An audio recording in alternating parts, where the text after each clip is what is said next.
Great. Good evening, everyone. Welcome to Tate Modern. My name is Sonia Dyer, and I'm one of the team of public programs curators working across the Tate. And it gives me great pleasure to present tonight's event, which is the sixth in the American Artist Lecture Series featuring Glenn Ligon. Previous discussions in this series have featured Bryce Marden, Maya Lin, Richard Tuttle, Spencer Finch, and Julie Moretti. The series is a collaboration between Art in Embassies, the US Embassy in London, and Tate, and it seeks to bring the greatest living modern artists, American artists, to the UK.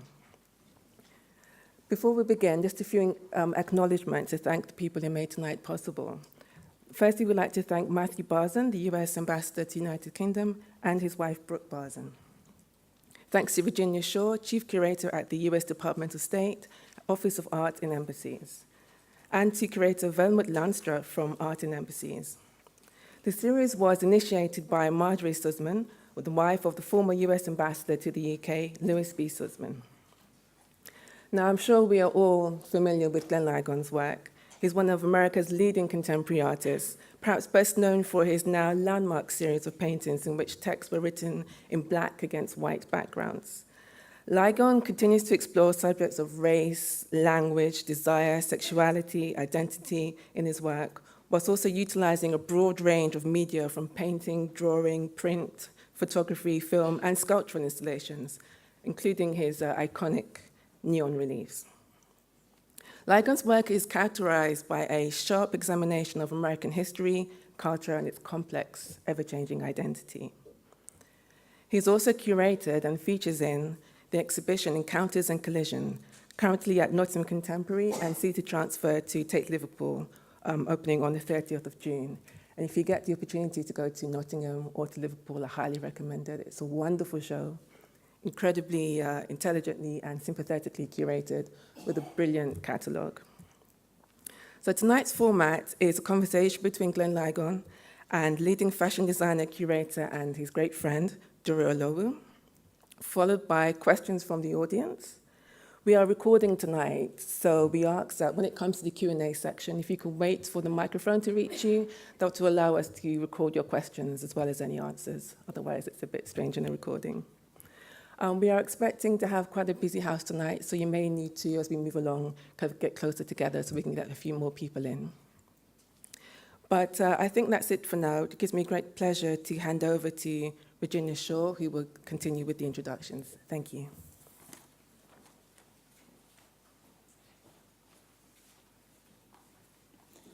Thank you, Sonia. Hi, my name is Virginia Shaw. I'm the Chief Curator at Art in Embassies, which is a program within the United States Department of State.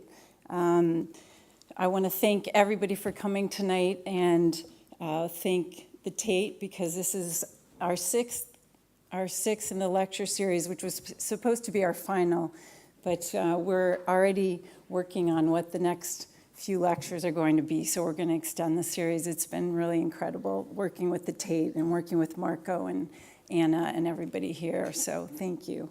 I also wanted to say thank you to Brooke Barzan, who's been an incredible supporter of Art in Embassies and also helped us realize this project. A quick soundbite about Art in Embassies, just to give you some sense. Our program began in the 60s. Actually, it began in the 50s with the Museum of Modern Art, and then in the 60s, JFK made it a State Department program. But what we really want to focus on is the evolution of our program in the last decade.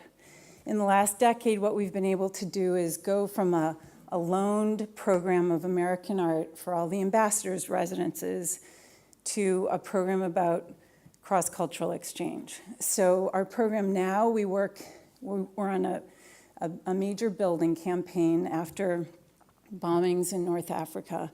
We are rebuilding a significant number of our embassies and consulates, and with every one of those new buildings, we now oversee a percentage of the building costs, and that money goes toward art. And what we were able to do is expand the mission of the program, not to be just about American art, but to be about art from the host country as well as American art. So we've become a program about cross-cultural exchange and promoting artists from the host country as well as America. And And you may have seen the construction going on in Battersea, but in the next 2 years, we're speaking about being in London. We're going to have a new embassy opening here in 2 years. So we are right now amidst working with some incredible artists from the UK as well as the United States. And we have a lot more work to do, but in the next few years, you'll see some of your artists as well as American grace the walls and become basically the face of our embassy. The only other thing I wanted to say is we believe in the great quote that great civilizations are remembered for their cultural legacies, and that's what we're dedicated to doing. So on that note, what we've all come here for tonight, Glenn Ligon, a great partner to Art and Embassies, thank you, and Dora Alulu, thank you so much. Look forward to hearing your talk.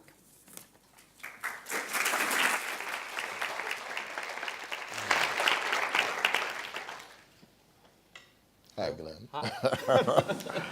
Good evening, everyone, and it's great to be here.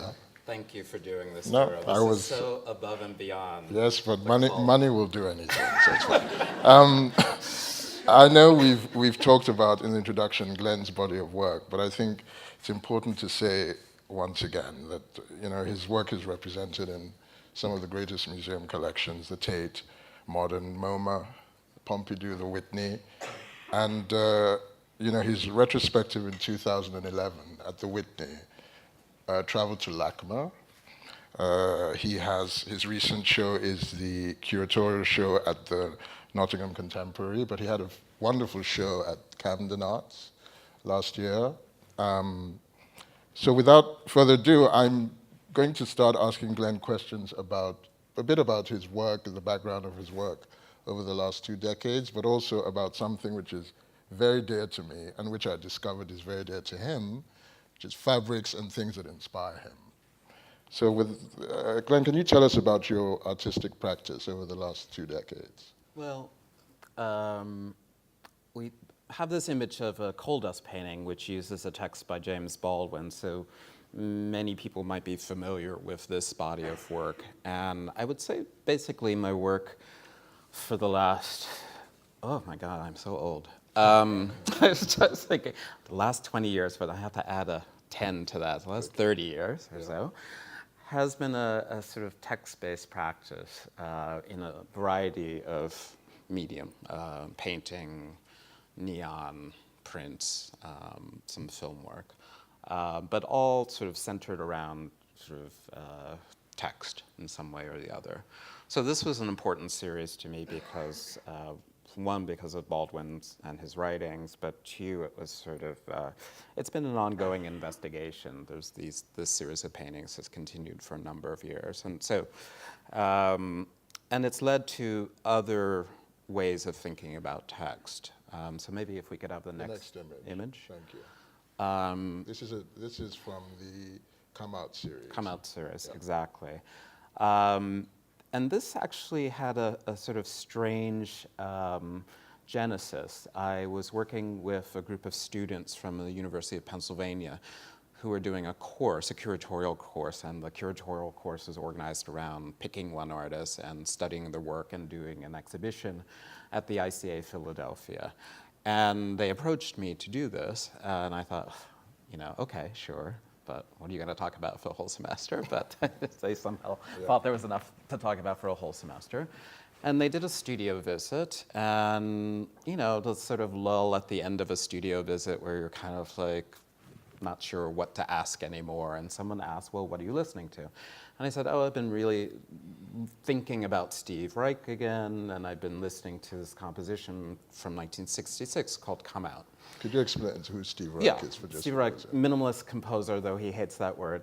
Very, very influential, sort of contemporary Philip Glass, but fantastic composer. And in the early 60s, he starts working with taped speech. So there's a very famous song he did, I think maybe in 65 or 64, called It's Gonna Rain, where he's done a field recording. He's recorded a black preacher on the streets in San Francisco and sort of takes that recording and loops it so that it creates this incredible kind of, almost like drumming, except with just this voice. So in '66, he's asked to do a composition for a benefit concert. And the benefit is for a group of teenagers called the Harlem Six, who in 1964 in Harlem were basically rounded up by the police, accused of a murder of a shopkeeper in Harlem, taken to the police station, beaten, held without access to lawyers, etc. And it becomes a very sort of well-known case, a lot of interest from the civil rights community around this case. James Baldwin in 1966 writes an essay called A Report from an Occupied Territory that's based on this case. So a benefit concert is organized for these kids for their legal defense fund, and Steve Reich is asked to do a song at this concert. Yeah. And Steve Reich at that point doesn't do songs, but he becomes very interested in the testimony from these 6 kids, and there is a taped testimony. Each of these kids has sort of told their story. And so Steve Reich listens to this testimony, and he focuses on one particular kid, Daniel Hamm, who says when he was in the police station, he had been beaten, but he wasn't bleeding, so they wouldn't take him to the hospital because he wasn't obviously injured. So Daniel Hamm, in this tape testimony, says, I had to open the bruise up to let some of the bruised blood come out to show them that I'd been beaten by the police. And Reich focuses on that little fragment of his testimony, I had to open the bruise up, but particularly he focuses on come out to show them.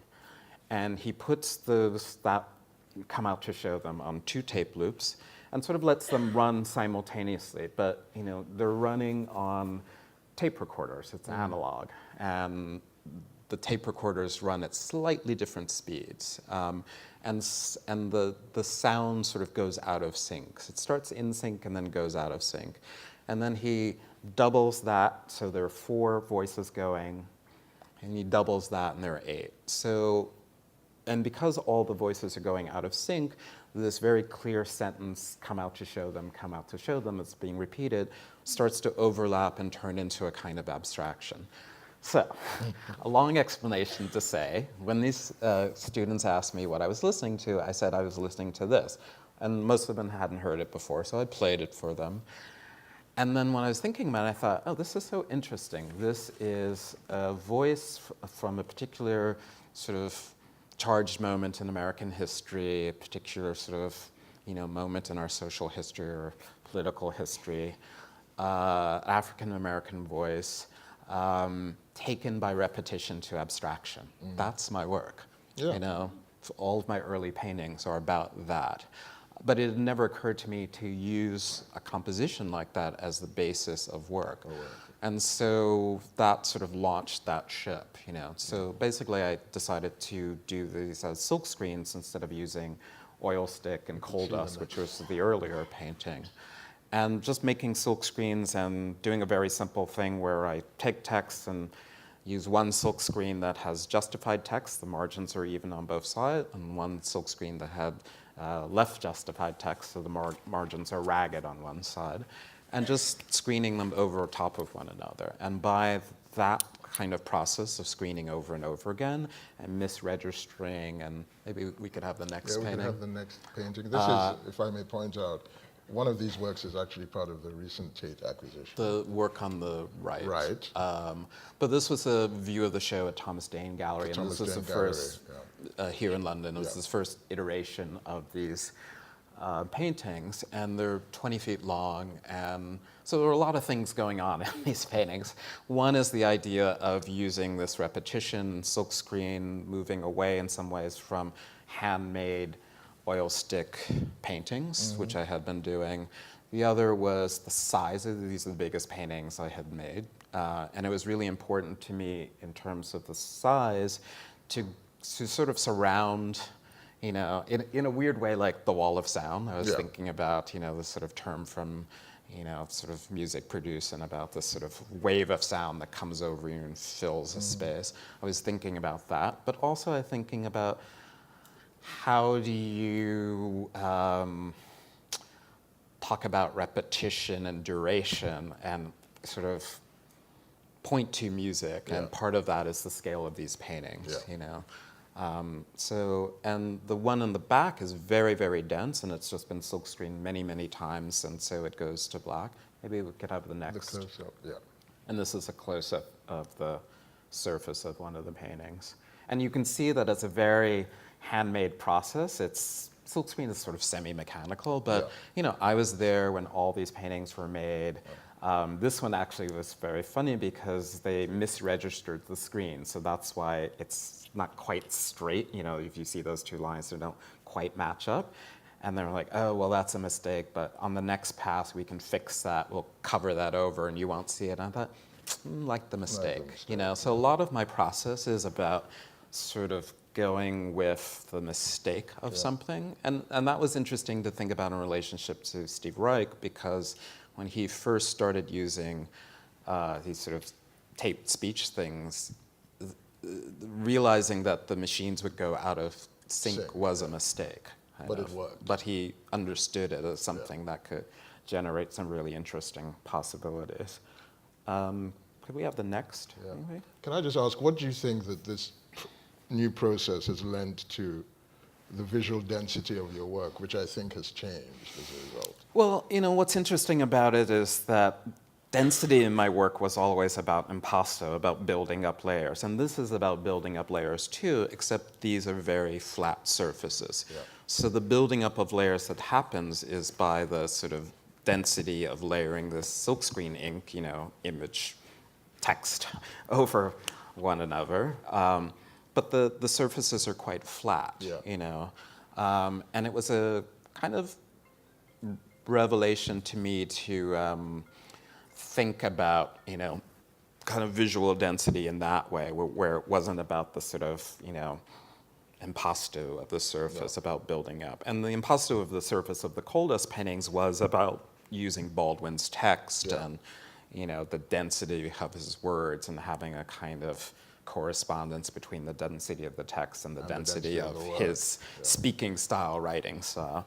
And this felt like it needed to be, at first I started actually thinking about these as, you know, coal dust paintings or oil stick paintings, and then I realized, no, it has to be a more mechanical process. And silkscreen is kind of old, you know, it's kind of like digital has replaced it for a lot of people. So this is a kind of old technology. It's old school, exactly. It's artisanal. Is this an installation shot from Camden? This is an installation shot from Camden Art Center show. So there were two big paintings, and this is a bigger painting. It's made of 4 parts, and it's 48 feet tall by 40 feet long. And you can see in the image there are things that happen that across the length of the painting, because we were moving the screens around. So the right side of the image has this sort of moire in it. So those dots are kind of this moire. But when I looked at it, I thought, oh, it's you know, thinking about the come out, the original composition, I was thinking like that slip between, you know, where he says bruised blood, you know, I was thinking about, and I was looking at these dots and thinking, oh, it's almost like this sort of weird visualization of the idea of bruise, but it's really simply a moire pattern that's set up by overlapping the screens. But the other visual effect, which at least, I mean, I as a viewer notice, is the real density of pattern coming through the painting, which is interesting for me. And could you just explain if that was conscious? Or? Well, that, you know, I think there's always, as you said, we have many areas of overlap, but one of the areas of overlap is our interest in fabrics. You're a scholar of fabrics, and I am not. I just look. I wouldn't say that. No, I would say that. You know, I always get schooled. Okay, moving along. But you know, but I'm really interested in the kind of density that you can get in a flat textile. I'm interested in color, because very often, you know, most of my work does not use color, and I'm always inspired by and thinking about color in the fabrics. I'm thinking about symbolism, particularly when you're looking at African fabrics and how the abstraction is symbolic, you know.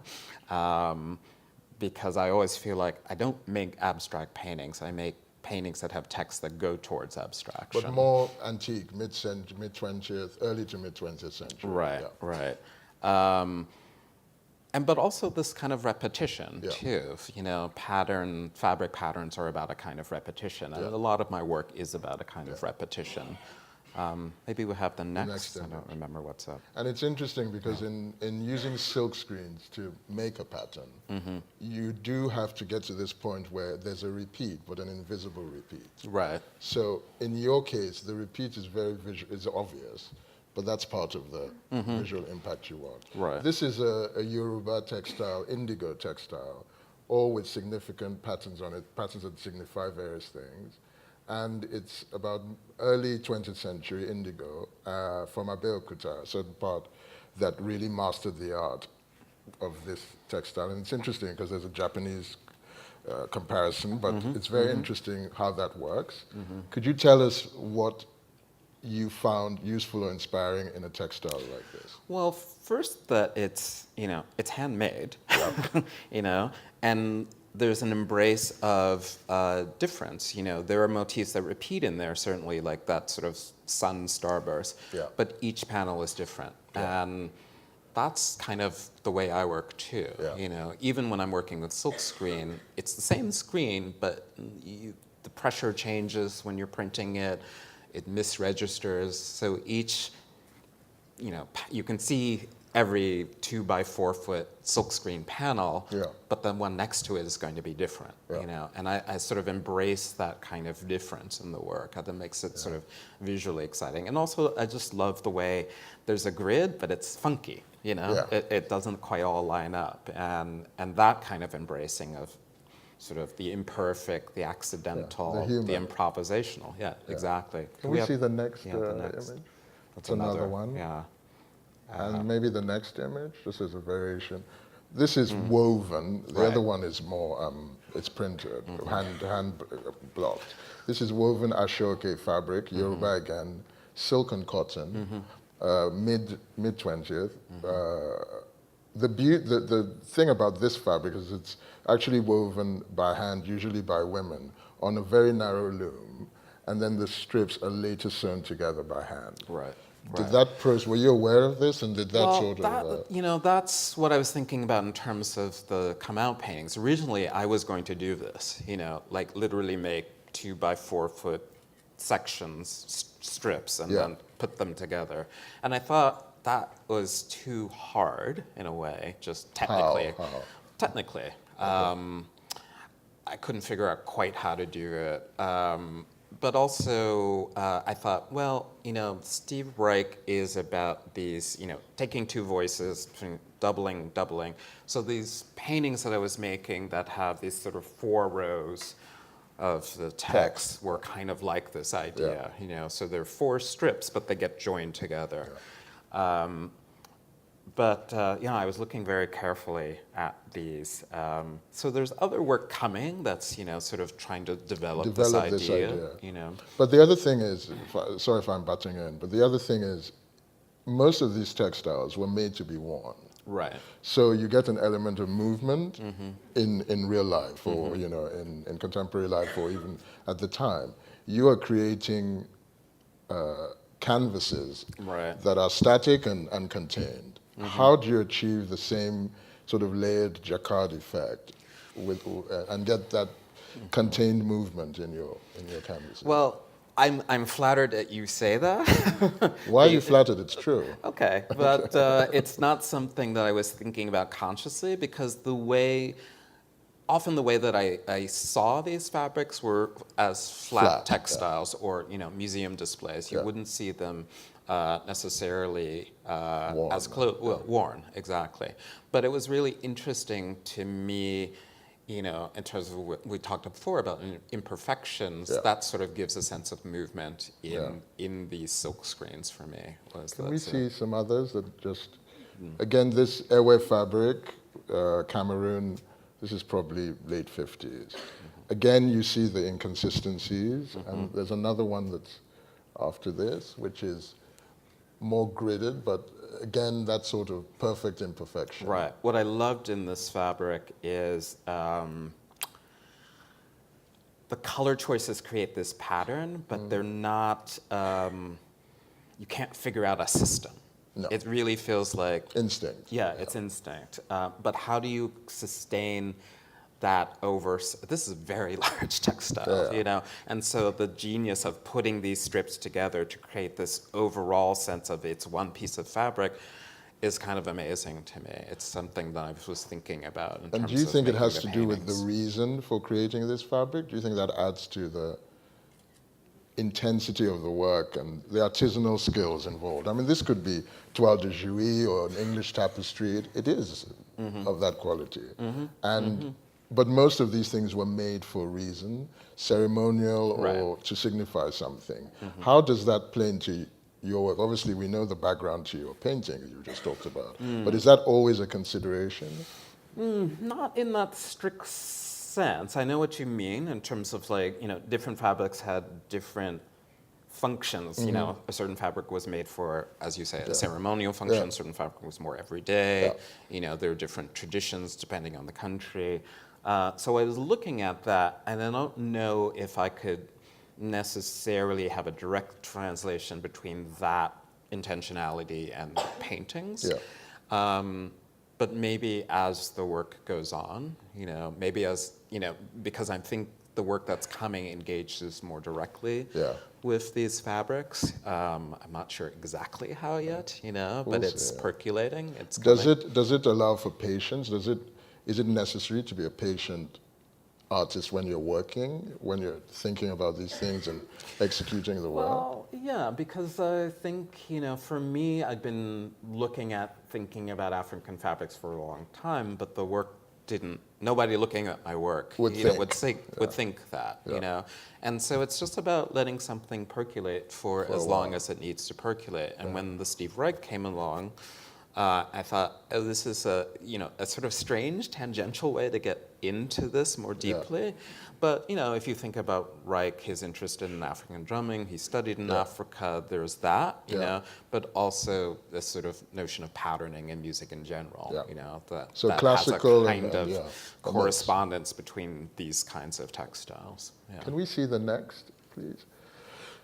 I know you love this image because, again, the interesting thing, we discussed this, is that a lot of these woven textiles and a lot of these things that Glenn has referenced or used as inspiration are executed by women, which is a very interesting thing to me because is it something you can explain? These are the women, Sonika women, who are in Mauritania and Gambia, and they're the ones that paint the houses. They also, if we see the next image, they completely paint the indoor bits of their homes, completely. And so the men build the houses and then leave. And there's this idea that you're not only surrounded, you don't only see pattern on the outside, you live within pattern, which is I'm all for, you know. But in the context of your work, was that surround effect, like sound? Again, That's certainly, I mean, this is a fantastic image because, you know, imagine these are sound waves, you know, and you're surrounded by this kind of visualization of sound. And that's one of the things I was certainly thinking about in terms of the rig. But also, I think, look at how beautifully painted these are, and sort of like, there's a gap, there's a doorway, but that pattern continues in such a beautiful way across that, And so it's super inspiring to see something like this, and also spark some ideas, you know. But this, you know, the notion of sort of this kind of surround, I think, you know, has a relationship to your curatorial practice. You've curated 2 shows. Can we have the next image? This is, okay, this is unexpected. I thought we were going to G's band. Oh, okay. No. The first one was called Material, was in the gallery in New York, and this sort of notion of the surround, of bringing all these things together, having a wallpaper, having a Sunufo statue, photographs, contemporary painting, sculpture, Sterling Ruby, Kathy Burkhardt, you know. So maybe you could talk about surround in terms of like thinking about curatorial. Well, again, for things. me, it's more to do with I like things. You know, I'm a bit of a magpie, so it's more about just trying to get people to see what goes on in my head. For you, what I think would be interesting to know is how does, for me, it's easy to translate this into my work. You know, for you, because it can be a sort of. You're being modest. It's No, not but easy. it's, well, that's what I do. You know, it's a collage of inspiration. But this idea of surround, if we could go to the next image, is very interesting. This is an Annie Alber's textile. Annie Alber's part of the Bauhaus movement, which is another thing we both talk about a lot, etc., which has links, you know, visually and in certain ways to the African textiles. So obviously, other people were looking at other things, and I think during that period, people were a lot more open to that. That strictness of the Bauhaus, though, contrasts with the fluidity of some of the other fabrics we saw. Which would you rather achieve with your work?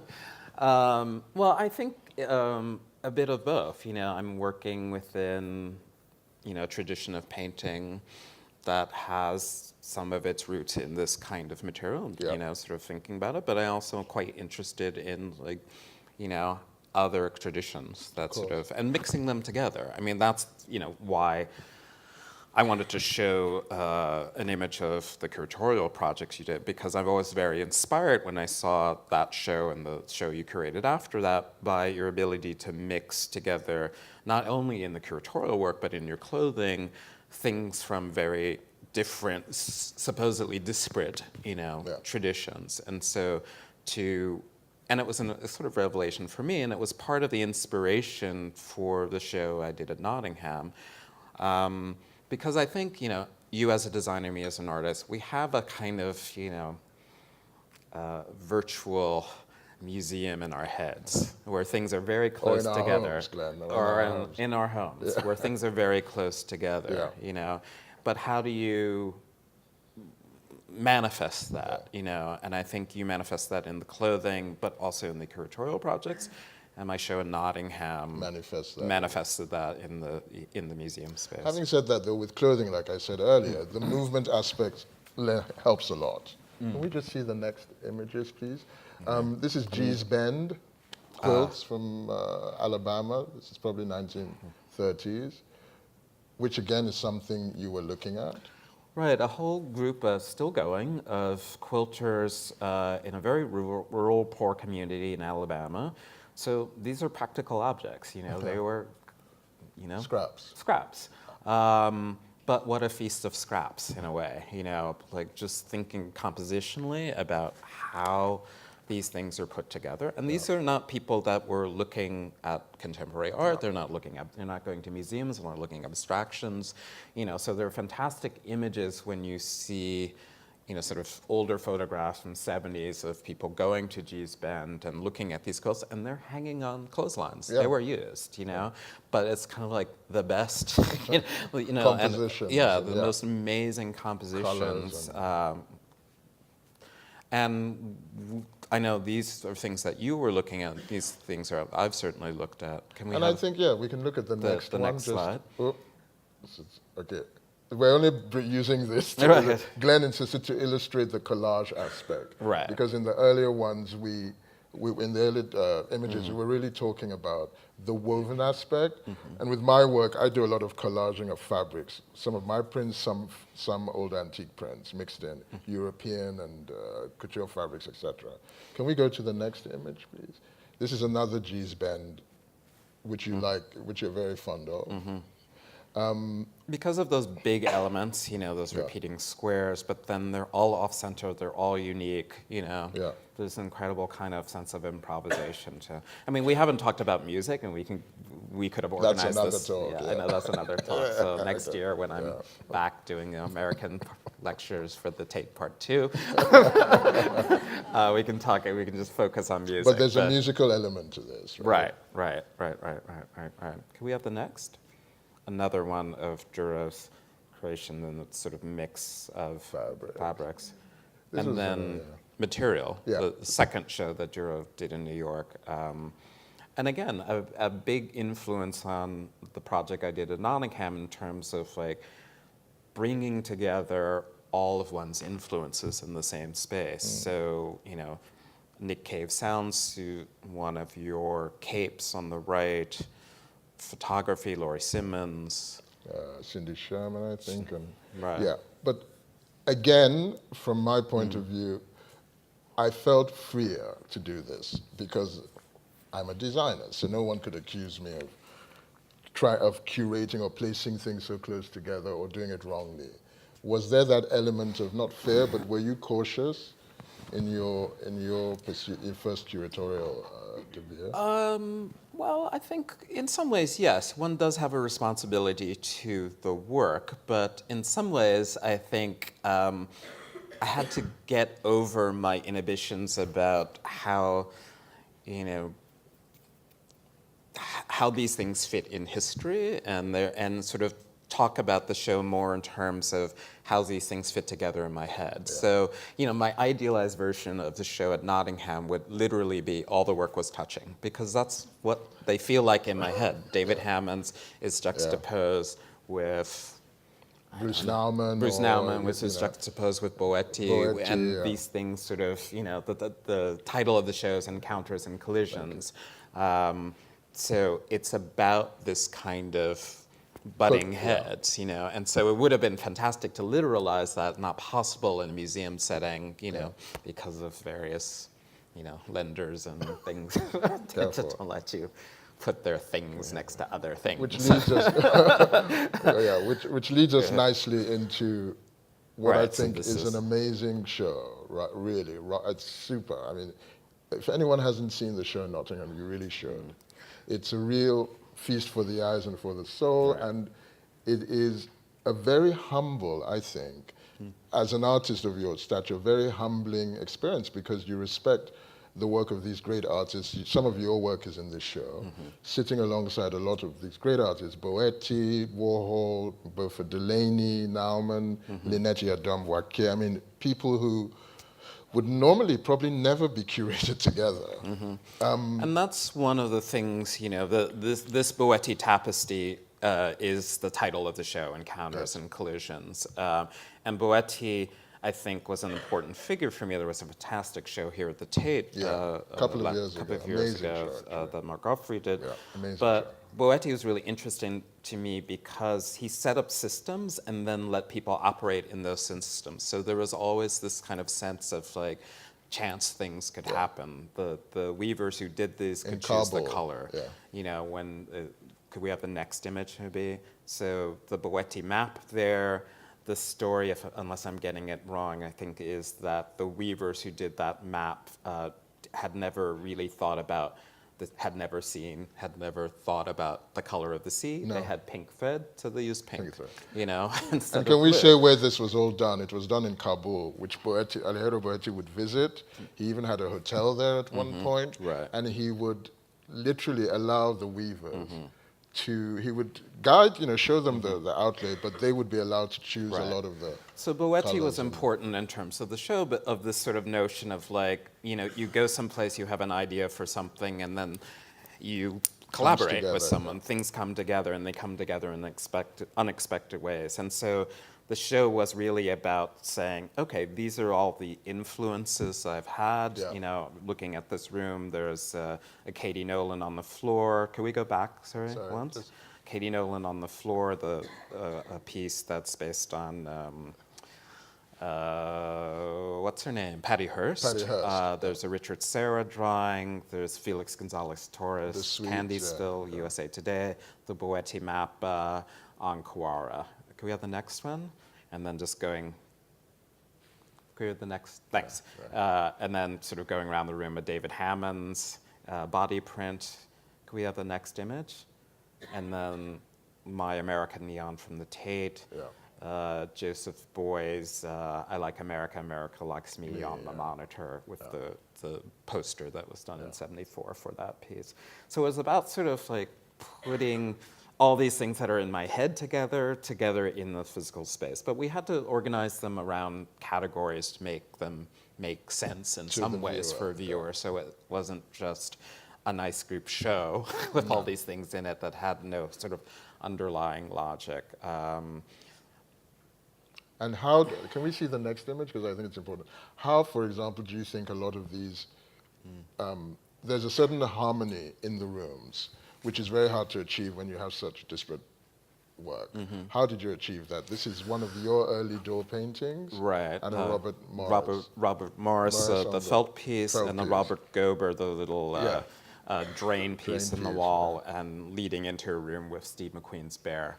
You know, honestly, I made a model in my studio of the exhibition spaces at Nottingham. I made scale models of all of the loans that we had for the show. And I placed them all very carefully in the spaces. And then when I got there, I thought, well, that doesn't work, that doesn't work, this doesn't work, this doesn't work. And so I really had to kind of find the rooms, you know? And in a way that's frustrating because you have this sort of set of like, this is all gonna work. And then you realize like, no, that's interesting actually because things can be in different dialogues. Can we have the next image? So this is, I don't know if this was a dialogue that was originally in the model, but I thought it was an interesting thing to put this sort of late Pollock next to the Morris, next to Gober's drain, next to this text painting. Part of these juxtapositions are visual and part of them are formal in some ways, but part of them are content-wise, you know. But I don't know if, as you said, these things would be in proximity, you know. But were you cautious about or respectful about what you placed next to each other? Yes, I mean, there's certain kinds of readings of work that I didn't want to, you know, over-determine by the kinds of juxtapositions. Can we have the next, maybe? Yeah. That's a close-up of the door painting. Can we have the next? For instance, this piece is called Condition Report, and it is a painting based on, an image of a painting based on signs carried by striking sanitation workers in Memphis in 68. But this is one of your pieces. This is one of my pieces. So I based the painting on a sign being carried by these striking sanitation workers. And then I commissioned a friend who's a conservator to do a condition report on the painting. So all those marks of, you know, smudges and fingerprints and cracks and stuff are his condition report on the condition of this painting. But by extension, I think, condition of, you know, our ideas about masculinity, about the civil rights movement, or, you know, history, et cetera. Normally, it would make sense, you know, there's a part of the show that deals with, has images of civil rights protests and also images produced of and by the Black Panthers. This piece should seemingly go there. Yeah. But can we have the next slide? But I decided, no, actually, this, you know, let's put this piece in juxtaposition with three artists, Lorna Simpson, Lynette, Zoe Leonard. Lynette Adam. Yes. And can I just say, is that that was a purchase? That's a Tate purchase, the Lorna Simpson images. Right. So it's a piece called Photo Booth. Yeah. Right. Zoe Leonard images from the early '90s of fashion shoots, and then Lynette's painting. And so the I Am a Man painting is there, and so it gets read in this as this sort of meditation on masculinity in the space of these various meditations on sort of, you know, Lorna Simpson's photo booth piece is mostly, I think, almost exclusively images of men. Yeah. Zoe is black models sort of in the 70s. Yeah. And then Lynette, this sort of. I'm obsessed with this painting. She knows. Yes, okay. But it's an interesting painting because of the fragility of the male pose. Right. You know, it's not a typical pose. Even with the old masters, that's not a typical pose in that painting. Right. So in terms of, you know, I was willing to let my work read differently because of this kinds of juxtaposition, and that was kind of exciting for me to think about. You know, just sort of. Could we have the next, maybe? This is another coal dust painting that's in a room with, can we have the next? Yeah, that's beautiful. A Boetti in the vitrine, de Kooning, Valentine, the coal dust painting, a Jasper Johns painting with two balls, Bob Gober, newspaper stack, Naumann, flesh to white to black. I'm probably getting the title wrong. Franz Klein from the Tate's collection, and then on the side, 2 paintings by Buford Delaney. Now, this was a kind of interesting room. Franz Klein was a huge influence on me when I was a younger painter, you know, as all the abstract expressionists were. So that's why I wanted Pollock, Klein, de Kooning. Fantastic loans to get. Can we have the next, maybe? But I also wanted to think about that work in relationship to someone like on the right, Buford Delaney, who's working in the mid-50s. He's an American painter, not as well known as he should be, but I think will be better known.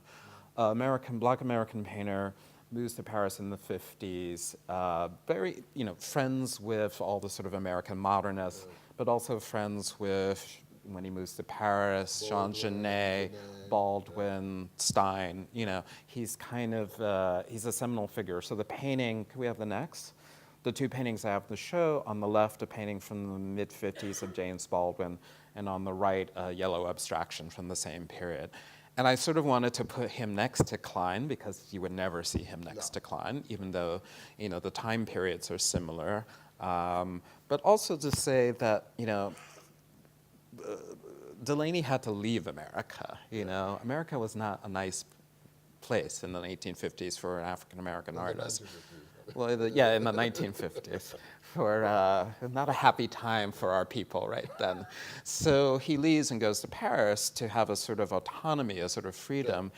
And so I'm really inspired by that story, but also inspired by the fact that for me, he doesn't really make a separation between figuration and abstraction. No. They're kind of the same thing. Can we go to the next image? So this portrait of Baldwin is a kind of, you look at his color sensibility, you look at the way, he's not seated anywhere, he's in this incredible field. And can we go to the next? And juxtapose that with these paintings that are about kind of all overness and light, And I just wanted, to put him next to Klein, but also put him next to a coal dust painting, because the coal dust paintings use James Baldwin, And the coal dust paintings are also about light. So I'm looking at Delaney and thinking about light, even though they don't look, my paintings don't look like Delaney, but, Delaney and Baldwin are kind of these, I don't know, queer godfathers for me. So it's kind of nice to put all the relatives in the room. What do you hope? Nicely put. What do you think the show allows the viewer to do? Well, I think it allows the viewer to see that artists don't come out of a vacuum. That artists are deeply influenced by work of other generations. They're deeply influenced by the work of their generation. But also, for me, it was a way to bring in artists that I hadn't really thought through so much and also wanted to be in dialogue with. So there's a young artist, Jenny Jones, who's done incredible pieces using, what's it called? It's like the chords that you use for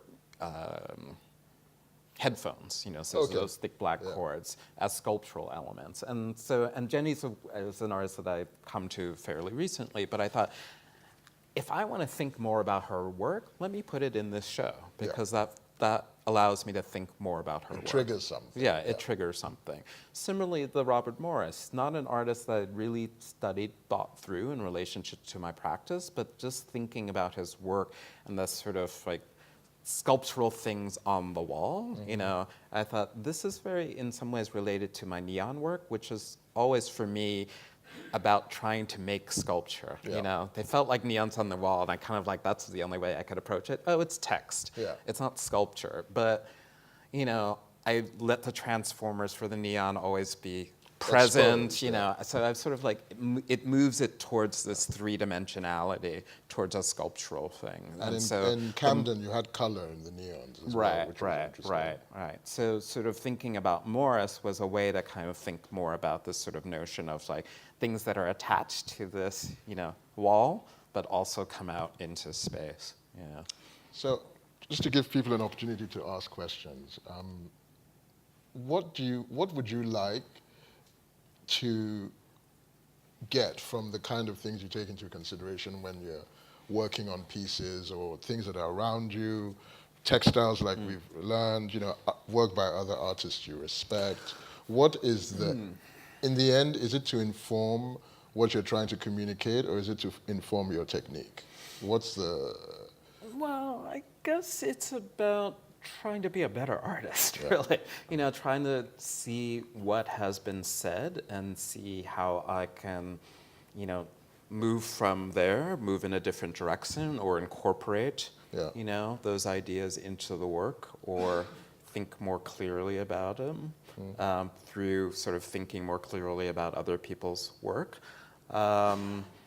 But also, there, as I said, in relationship to the Morris, it's made me think differently about neon and what its possibilities are. Because in some ways, I've been very conservative. And so when I saw that piece, I thought, there's So a lot the next neon may be like... maybe lying on the floor. Lying on the floor. There we go. In color. I mean, that's an idea I've had for years, and Yeah. I actually did a neon that lies on the floor for a show in LA. But it took me, Oh, wow. 10 years to get to that. That's you know? okay. If I'd seen that Morris and thought about it more carefully, I might have maybe gotten to that faster. But it's also about, I don't know, for me to make an interesting artistic practice, you have to keep kind of finding things that are surprising and keep expanding the range of your references. And that's, whenever I come to visit you in London, come into the shop, or, we talk about art, I'm just, I find my references expand out. I'm kind of like, oh, look at that textile, or look at that, pottery from the 30s, or look at the, how that vintage couture fabric meets this other. But this was what happened in the 30s, 40s with a lot of artists. You saw studio images, and their walls would be filled with incredible things. And I think that freedom became a lot more conservative in the last decade. But really, it's been a pleasure for me to ask you these questions and just to try and communicate some of the things that come into your thought process when you're working. Thank you. And can we have the next, maybe, just as an ending? image? I was going to talk say about encounters and collisions. Exactly. A great way to end is one of Glenn's probably best-known works, the Malcolm X. But maybe, since we've talked for almost an hour, so maybe we should open questions if there are questions. I think you have to wait for the mic because it's being recorded. So.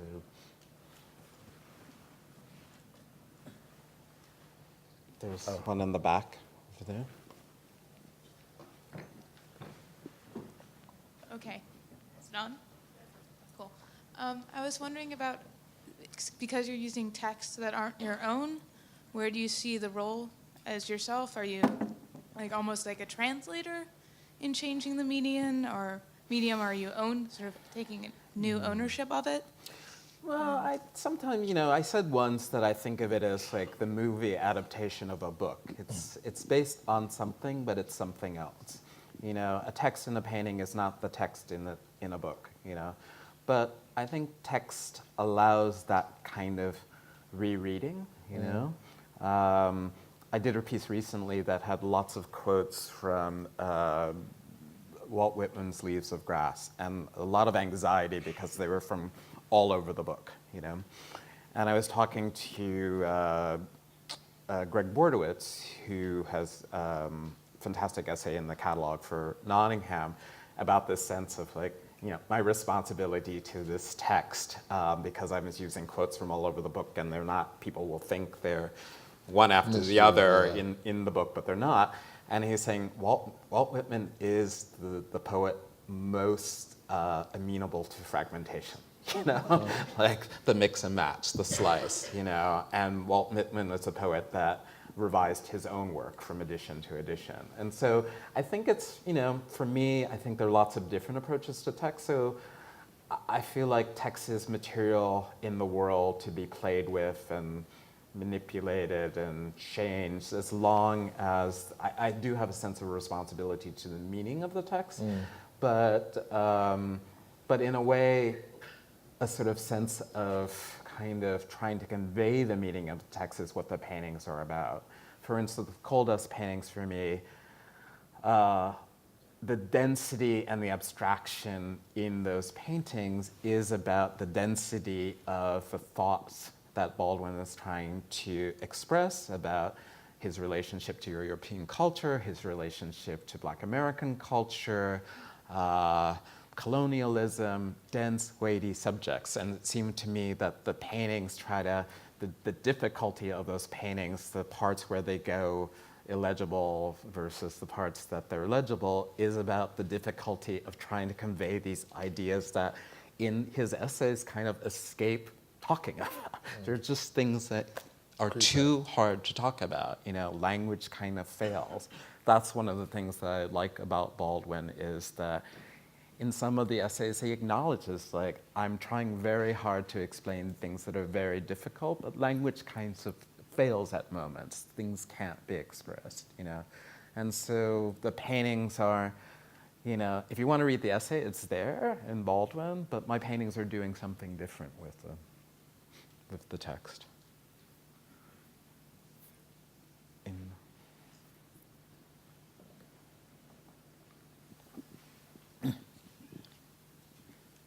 Hi there. I wanted to ask a question about the video piece that you presented at the Camden Arts Centre, where there was a fragmented video of Richard Pryor. How does that inform your practice as you've presented it today? Well, that piece came about because I was thinking about the body and language. You know, Richard Pryor's a comedian who, his routines are so much, besides, you know, he's a comedian, so they're jokes, you know, they're stories, they're routines. But he's also very physical. All of his routines involve the body. He has a tremendous ability to mimic, you know. And one day I think I was just watching, you know, sort of on a prior video on my computer screen, but somehow the sound was off. And I was just kind of became fascinated by his body language and the gestures, and how gestures can speak in some ways. And so that's how that video came about. So I've just, for people who haven't seen the video, it's 7 screens, and each screen isolates a piece of Pryor's body from a particular concert he did in Los Angeles. So one screen has his left hand, one screen has his right hand, one screen is a close-up of his head, one is a close-up of his mouth, one is just his shadow. And as those body parts appear in the video, they appear, in the original video, they appear on the screens. So one has to kind of keep moving around, you know, the space in order to see the video. And there's no sound too, so it's all about the kind of gesture. And it's brutal in a way, you know, it's a difficult piece, and I don't know if I've totally kind of figured out exactly what that piece is about, but I think, you know, artists make work to figure things out. Later. Yes, hopefully they figure out a little bit while they're making it, but often I find, you know, it's a thought process, and the pieces are thought processes, and then you make other things, you know, so it's not like I have this idea, it's all fully formed, I make the piece. No, I figure out kind of what I'm thinking about, what my concerns are as I'm making the pieces. So that piece changed radically over the course of its production. Another question there in the back. I was just wondering how conscious you were putting together the Nottingham exhibition, that it was going to be shown to a British audience. Would this have been a different exhibition if you'd put it on in the US? Well, it would have been a different exhibition because we were partnered with the Tate, and if it was shown in the US, we wouldn't have been.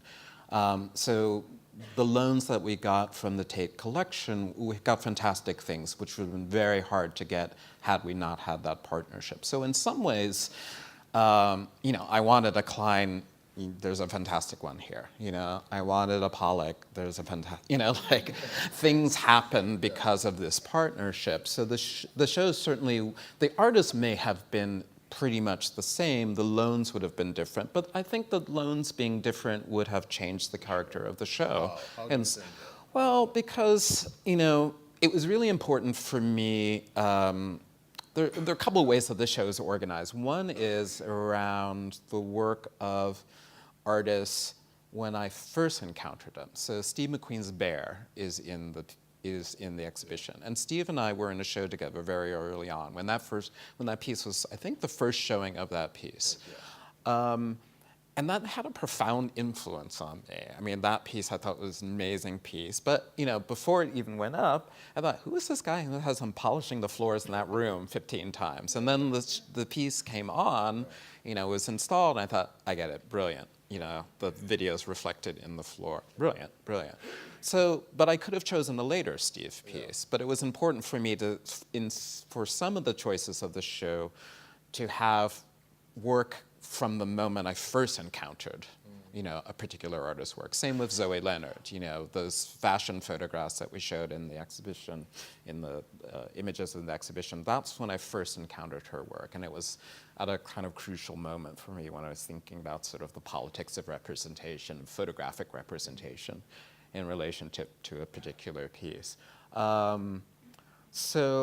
But Bear is a hard piece to show because of the requirements for the room and the requirements for the projector. So I don't know if this show were in New York. I'm not sure, we could have shown that. So I think also maybe he's also speaking of in the context of the message. Would your show have been different being curated for an American audience? Well, yes, in some ways, I guess, because, but we made some decisions about the show in terms of, for example, there are lots of images of the civil rights protests in Birmingham in the 64, I think that is, and then images of the Black Panthers. So the decision there was, I was very literal about that in the beginning. I thought we have to have a selection of civil rights photographs, so sort of, as if one could represent the entirety of the civil rights movement by a selection of photographs that I could make and put in this show. And I sort of gave that up and just thought, well, audiences here know about the civil rights movement. We don't need to represent the civil rights movement. Why don't we just represent this particular moment? Birmingham protests, police using water cannons on protesters, and just have one photographer do that. In terms of the Panthers, again, how do you represent the Panthers? And I thought, let me just focus on Huey Newton. So images of Huey Newton, very charismatic leader of the Panthers, images taken of him and images the Panthers produced that used him, and sort of think about how the Panthers were portrayed in the media, but also how the Panthers portrayed themselves, focusing on this very, very handsome man, and also focusing on kind of, the underlying thing of that is that, he was a pinup. It's advertising. It's advertising. There's a reason why he was on so many posters, smoking the cigarette, sitting in the chair with the spear and the gun. He was fine. So, next question. Here, we have to wait for the mic, though. Sorry. I'm curious to know what inspired this representation of Malcolm, this particular piece. That was a project, Malcolm X was done for a show at the Walker Arts Center in 2001. I had a residency there in Minneapolis.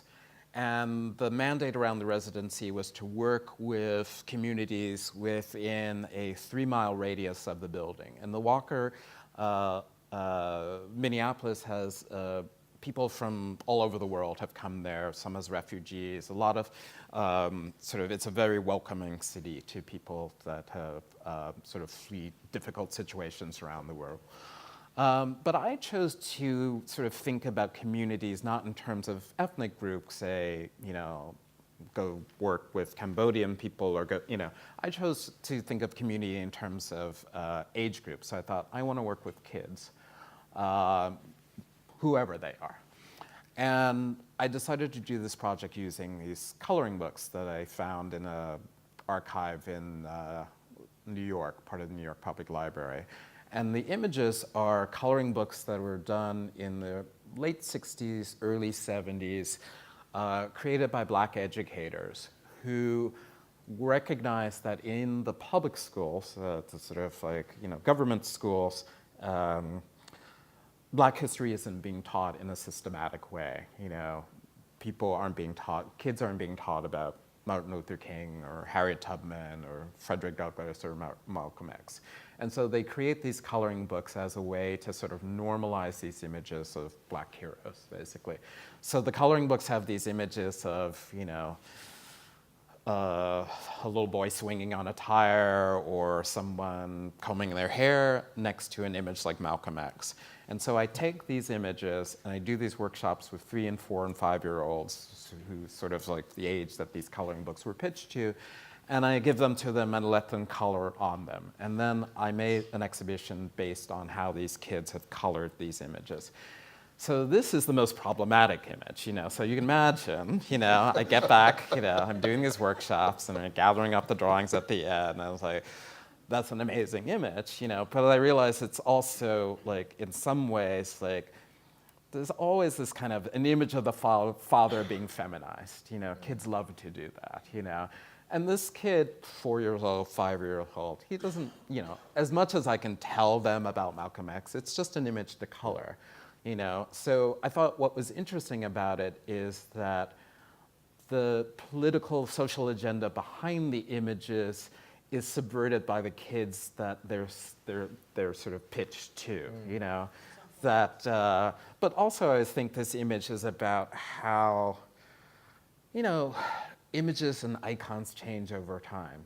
At the moment that these images are being produced, late 60s, early 70s, Malcolm X is considered one of the most dangerous figures in American history.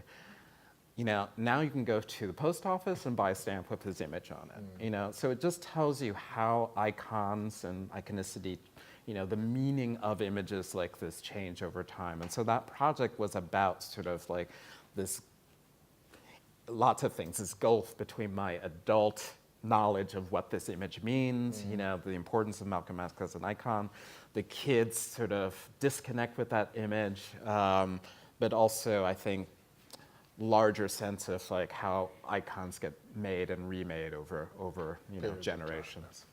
So that's kind of how this came about.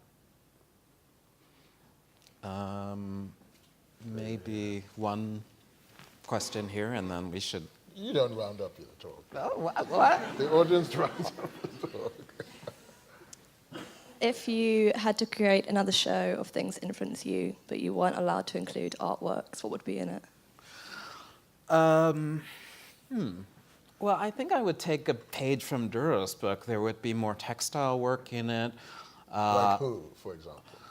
Well, it would be really nice to have, some of the African fabrics that we talked about. The British Museum has lots of, there's like many archives that I could have gone to for that. The Delaunay even, or there's a beautiful Delaunay textile upstairs. It was made as a covering for a cradle. And incredible. It would be really interesting to think about that in relationship to G's Ben quilts, in relationship to some of the abstraction. I become really interested. And, the funny thing to say these things is I'm not a scholar, so a lot of this is about, in a way,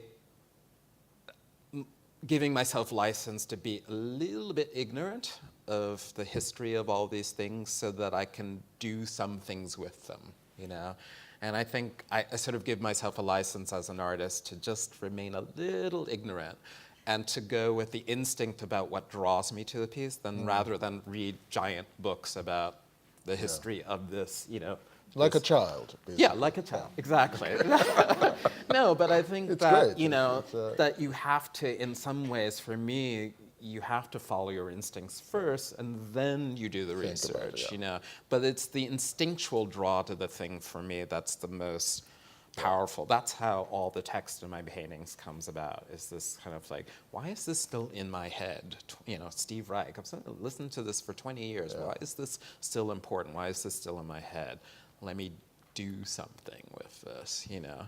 And that doing something with it actually led me to do the research on the Harlem Six. I sort of vaguely knew the story, but when I really read it, and I actually got a chance to meet Steve Reich recently, and he told me more information about this case, you know. But to go back to your question, you know, I got very interested in Korean pottery. There would be representations of that in the show.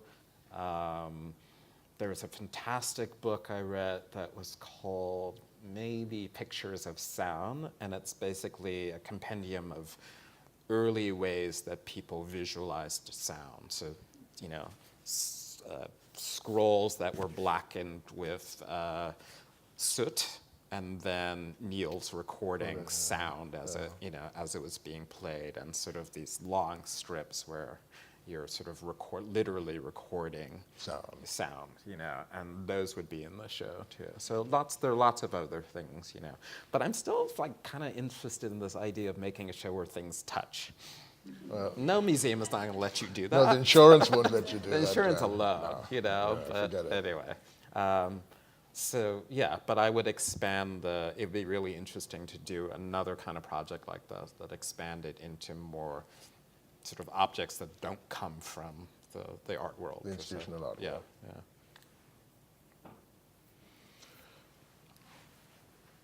Can I stop now? There's one lady up there, but I think you can. Are you going to give her a chance? A quick question? If there's one more question, we'll Just take the one last more, yeah. question. These people have paid money, there. Glenn. This is a, It's this in is the a back. real gig. Up there. In the back. Right in the back, yeah. It's okay, no? Just one more. Yeah. It's drink time, though. Sorry. In your show in Nottingham, I was kind of expecting as well a piece by Kossuth. Probably I might be wrong. So I was wondering if, like, Joseph Kossuth's practice, or more strictly conceptual art of the Sixes in a way, are referential or influential for your work, or on the other end, not at all? Sorry, who was the artist you were expecting? Joseph Kossuth? Oh, okay. Yeah. Or more conceptual, I don't like his 1960s conceptual? Okay. Sorry. Sorry. Yeah, I mean, he's an important artist. I just don't like his work. No, you don't not like his work. It's not part I'm not of interested in his work. Glenn. I'm not interested in his work. It wasn't part of your thought process at the time. Yes, it wasn't part of my thought process at the time. Exactly, Dura. This might be a good way. Yes, this is a good place to end. Thank you.